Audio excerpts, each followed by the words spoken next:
Hey, my name's Tim McClive. I am a Palmdale resident. I am a real estate investor, and I myself went through a foreclosure in 2016.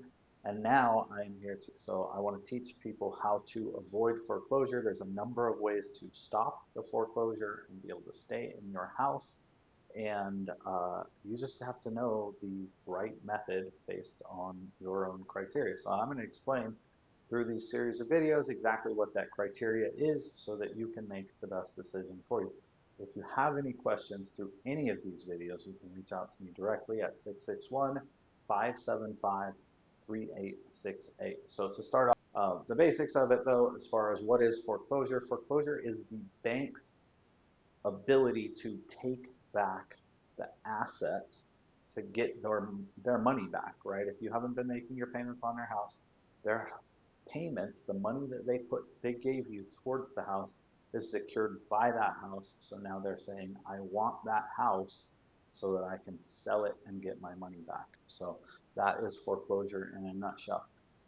There's two different kinds of foreclosures across the nation. There's judicial, meaning that it happens through the courts, and non-judicial, which is what we have here in California, which means that the entire foreclosure process happens outside of the courts.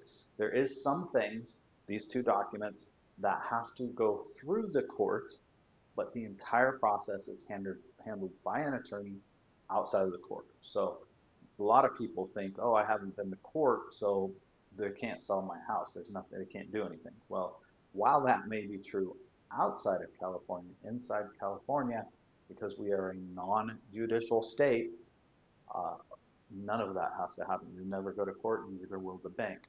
So there's two documents, and I have both of these documents here that you will see in the foreclosure process, and that is the only thing that the courts have anything to do with, and that is the filing. The attorney that handles your foreclosure, which is known as a trustee, has to file these documents at the court through the county. So they're going to show up, and when they show up to your door, they are going to look like this. They're going to have the county seal on it. The first document is called a notice of default. And that notice of default is basically the bank telling the court, hey, we're looking to foreclose on this house. This is the first warning, and it's going to have in that notice of default, and right here, at least in LA County, and I'm sure that the Kern County Roseman people are the same, it has the time and date that this was filed. Now, this is important because of the timeline for your foreclosure. The foreclosure in total, you have 111 days. Now, that 111 days basically means that from this document, that date, 111 days later, your house will be sold at auction. The law states that they have 3 months after filling this paperwork out, plus 3 weeks after filling this paperwork out to sell your house. So the total of that means 111 days. So when you get this paperwork, that is your time to start moving. You need to act fast to get your house out of foreclosure as quickly as possible.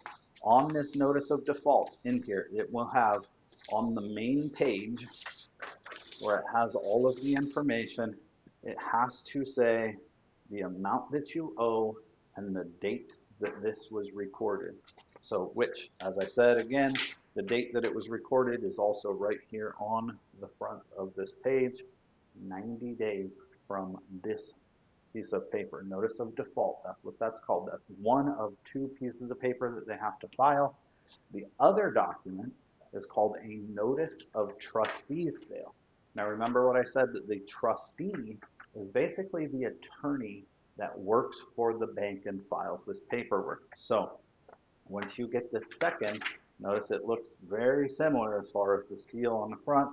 It has another date and time stamp on the front of it, 3 weeks, 21 days from this date, your house gets sold at auction. So inside of here, now this becomes important. As soon as you get this document, the trustee, meaning the attorney for the bank, has their contact info at the bottom.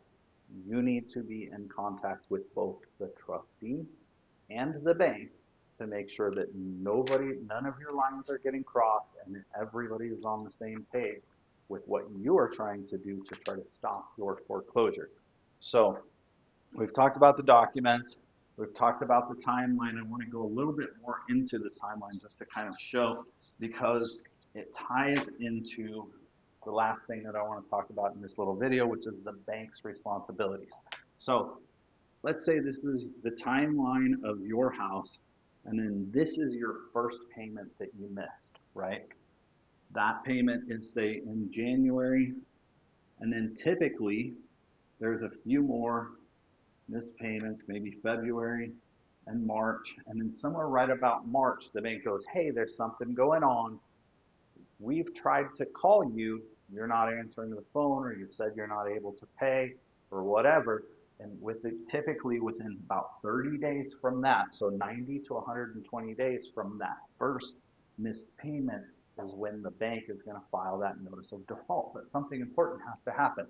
The second that they decide that they're going to file a notice of default, they have 2 weeks in between here that they are supposed to reach out to you actively and offer foreclosure alternatives. Now, this is assuming that you're working with a normal big bank.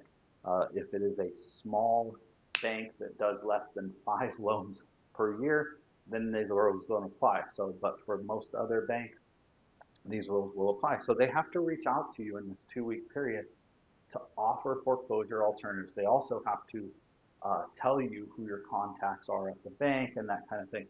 They have to offer you a consultation, and then on that phone call for that consultation, they actually have to offer you a second consultation if you wish to have one. So if you want to talk to your spouse about options or whatever, they have to do that.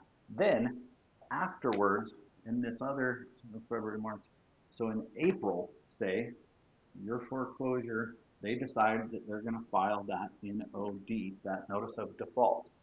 Once they file that, their responsibility is essentially over. They took this period here where they were reaching out to you actively to try to offer you foreclosure alternatives. And the thing that happened with everybody, right? You're 3 months behind on your payments, and the bank's been calling you for 3 months asking you where the payment is. Now they've called you offering you alternatives, but you're just not answering the phone because you're tired of having the same conversation with them over and over to say, yeah, I don't have the money right now, or whatever the situation is. So most people never have this conversation with them. They miss the entire opportunity.